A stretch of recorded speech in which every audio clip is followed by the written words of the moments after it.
Halo, jumpa lagi bersama saya Agit Yogi Sumandi di channel Dunia Agit.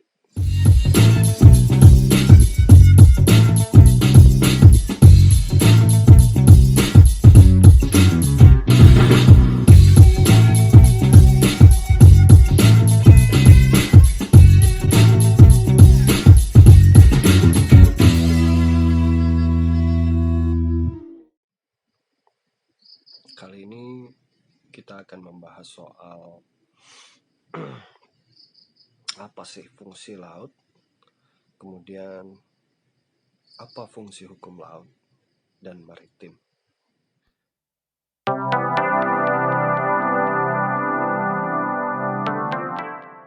Pertama-tama kita akan membahas terlebih dahulu soal apa itu fungsi laut. Fungsi laut. Tentu kita sebelum membahas fungsi hukumnya, maka kita akan lihat dulu fungsi laut bagi kehidupan manusia.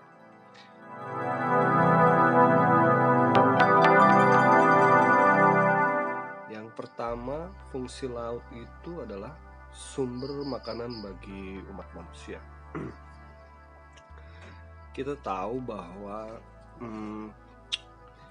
ikan dari laut ini telah menjadi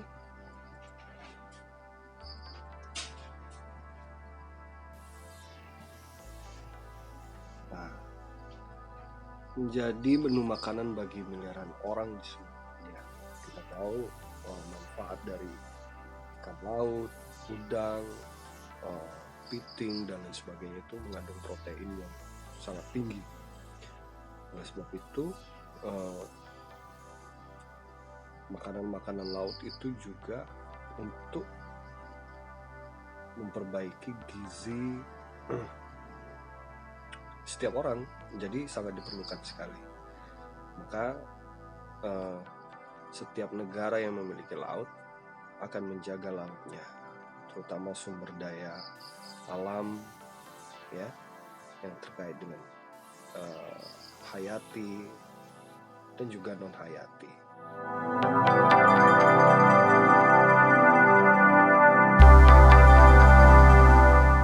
Kemudian ada juga menurut FAO, yaitu Food and Agriculture Organization of the United Nations, yang mengatakan bahwa rumput laut mengandung beberapa nutrisi yang bermanfaat seperti natrium, kalsium, magnesium, dan yodium. Jadi penting sekali ya.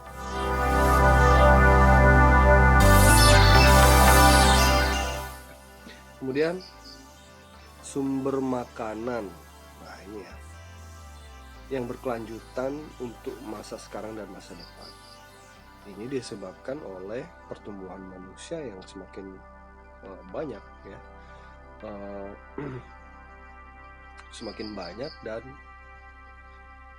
makin padat, sehingga kebutuhan makanan juga perlu ditingkatkan lagi selain daripada makanan-makanan yang ada di daratan.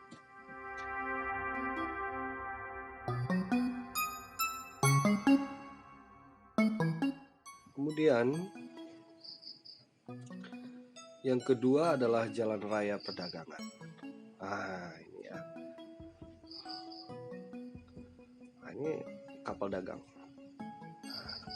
Hampir seluruh perdagangan di seluruh dunia menggunakan jalur laut untuk perdagangan, untuk mengantar barang dan sebagainya, karena dianggap lebih efektif ketimbang pesawat terbang. Ya, tentu dari segi kecepatan ya cepat pesawat terbang, tapi dari segi keefektifan, muatan dan harga tentu lebih murah kapal. Ya.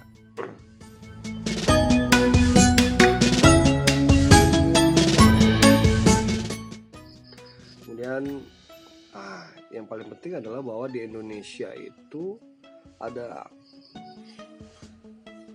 4 checkpoint yang paling penting ya. Yang pertama itu di Selat Malaka, kemudian Selat Sunda, kemudian ada Selat Lombok, kemudian ada Selat Ombai ya. Nah, itu adalah cek point dan tempat kapal-kapal lewat ya, tempat kapal-kapal istirahat dan lain sebagainya. Nah, ini yang tak kalah penting adalah bahwa laut juga menjadi sarana untuk penaklukan dan tempat pertempuran. Nah, ini ada banyak sekali ya. VOC dulu datang ke Indonesia juga melalui laut. Kemudian Columbus juga melalui laut. Itu karena mungkin dulu pesawat belum ditemukan atau masih sangat jarang sekali. Tetapi memang laut adalah tempat penaklukan dan pertempuran. Tentu ada banyak sekali berita-berita tentang sarana untuk penaklukan dan tempat pertempuran ini.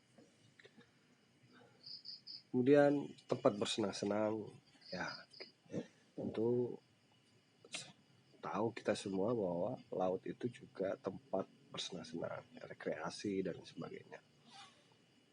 Kemudian, ini yang tak kalah penting adalah bahwa laut juga itu tempat sumber mineral, ya, tempat sumber mineral, ya, terutama itu garam.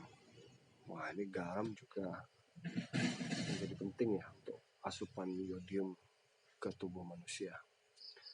Dan juga ada mineral-mineral seperti minyak, ya, kemudian ada nikel dan lain sebagainya. Itu juga bisa.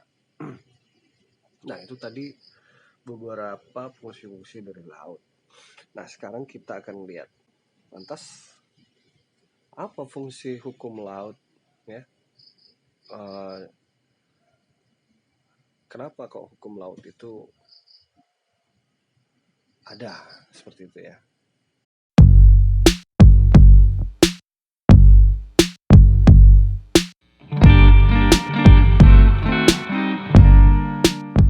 Nah, kalau melihat berdasarkan pembukaannya UNCLOS tahun 1982 ini, bahwa yang menjadi fungsi utama daripada hukum laut itu ialah sumbangan penting terhadap pemeliharaan perdamaian, keadilan, dan kemajuan bagi segenap rakyat dunia. Ya, itu yang pertama. Kemudian yang kedua, mengakui keinginan untuk membentuk melalui konvensi ini dengan memindahkan secara layak kedaulatan semua negara, suatu tertib hukum untuk laut dan samudra yang dapat memudahkan komunikasi internasional dan memajukan penggunaan laut dan samudra secara damai. Nah, ini yang harus kita garis bawahi ya, secara damai. Nah, bahwa penggunaan laut itu harus digunakan secara damai.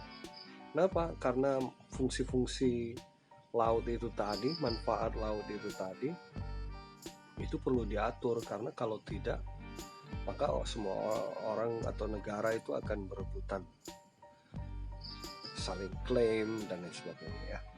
Maka fungsi hukum di sini adalah untuk menertibkan penggunaan daripada laut itu dan memberikan kedaulatan kepada negara berpantai dan memberi memberi fasilitas juga kepada negara yang tidak berpantai, ya. Jadi sehingga bisa adil. Nah, ini ya, penggunaan sumber kekayaan alamnya secara adil dan efisien. Sumber kekayaan hayati dan pengkajian. Nah, jadi juga pengkajian juga penting, penelitian untuk meningkatkan pengembangan dan sebagainya. Kemudian perlindungan dan pelestarian lingkungan laut dan konservasi kekayaan alam hayati. Oke ya. Lalu berikutnya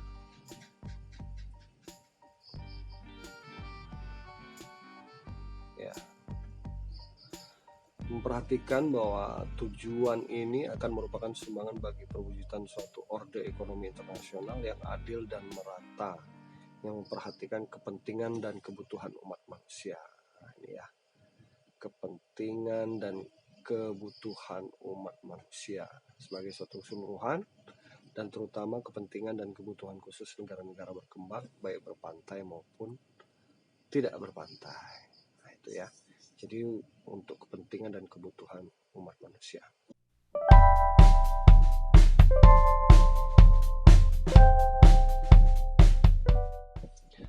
Lalu kemudian bahwa baik kawasan dasar laut dan dasar samudra dan tanah di bawahnya di luar batas yurisdiksi nasional maupun sumber kekayaannya adalah warisan. Nah, ini ya, warisan bersama umat manusia. Warisan bersama umat manusia.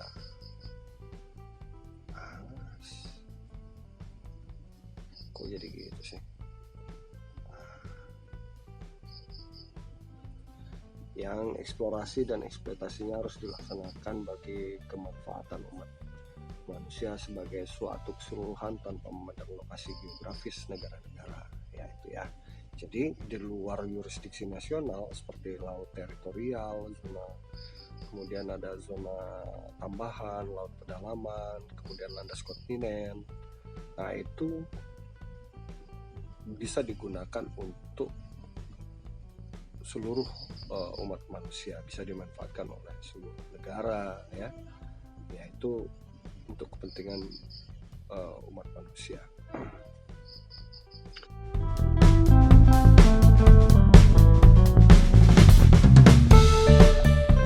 Kemudian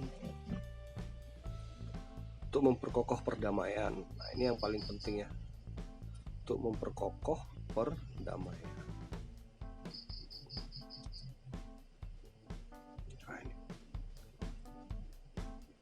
Ini untuk memperkokoh perdamaian, keamanan, kerjasama, dan hubungan bersahabat antar semua bangsa sesuai dengan asas keadilan dan persamaan hak, dan akan memajukan peningkatan ekonomi dan sosial segenap rakyat dunia sesuai dengan tujuan dan asas Perserikatan Bangsa-Bangsa.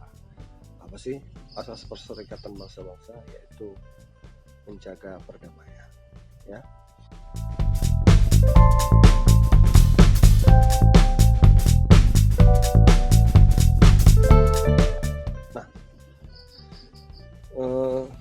Sebagai pengantar, tentu fungsi laut dan fungsi hukumnya kita sudah mengerti bahwa di laut banyak sekali kekayaan alam, dan itu bisa menjadi sumber pencarian umat manusia seluruh dunia. Kemudian juga sebagai sarana rekreasi, sarana penaklukan, perdagangan. Nah, ada banyak kepentingan di laut. Nah, maka perlu diatur penggunaannya melalui hukum laut atau UNCLOS tahun 1982 ini.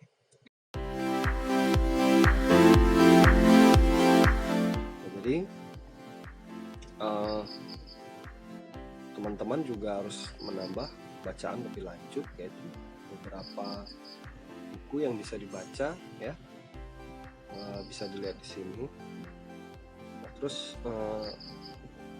kalian juga harus gini ya, kalian coba untuk menambahkan lagi di kolom komentar apa saja sih fungsi laut selain daripada untuk mata pencarian manusia, makanan, perang, kemudian perdagangan dan lain sebagainya itu. Nah, silakan komen di kolom komentar. Oke.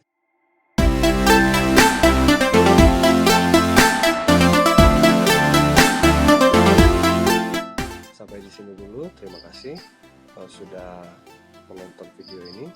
Semoga bermanfaat buat teman-teman semua. Kita jumpa lagi di sharing hukum video yang akan datang. Oke, terima kasih.